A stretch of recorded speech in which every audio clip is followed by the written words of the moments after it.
You know how we do every week, bringing in people, telling their stories, sharing experiences, inspiring, and we get to do that again this week, but it's special because I'm from Philly. We're in Philly.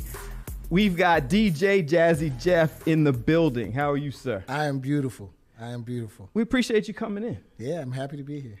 So I was talking before, and I was trying to figure out, talking to everybody in the room before you got here, about you ask anybody on earth. No, seriously, if you think about it, their top 5 DJs or people that they would know or what have you. And I think you're in everybody's top 5.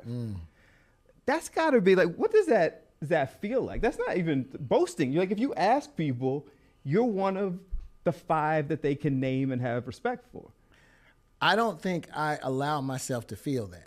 Okay.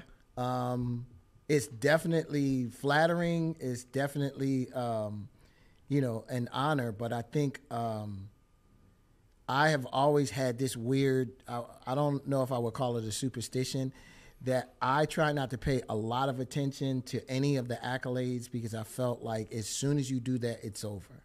And I feel like hopefully I'll have enough time in my older age to really sit back and reflect. But I nod, thank you, and I move on. People know you. Like they know you from various different things. Yeah. Most people know me from the TV show. Okay.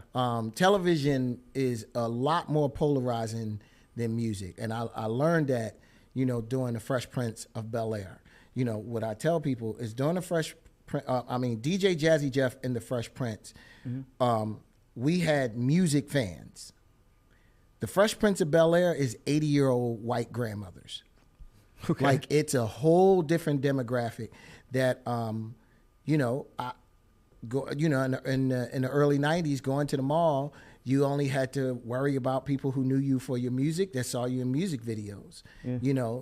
Later on in the 90s, it was everybody because of the television show. I used to fight the people that just knew me for the television show because, right. I started off as a DJ and then a producer and then in a group, and it was more about the music part that I wanted people to know me for.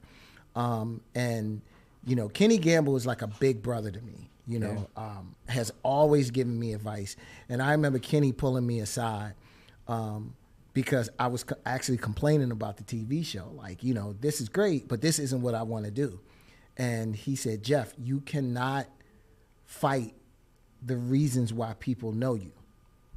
And, the day that he said that to me, I embraced it, more than I did before. I never thought of it that way because I'm from Philly. So I remember, the late 80s and 90s and the music. And I would think, like, the Fresh Prince of Bel-Air was an offshoot of the career, I thought, like the music. So it's interesting for me to hear that took you to a whole nother level that even you weren't used to. Well, when you really think about it, us having the ability to sell 3 million records, it might have been 30 million people watching the episode of the show.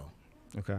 So, looking at it in those numbers, it was breathtaking to really understand that all of these people knew you. I remember my wife and I were on a vacation in Jamaica, and we were sitting at a pool, and there was a couple in the pool that had no idea who I was, and we were talking, and she asked my wife, what does your husband do?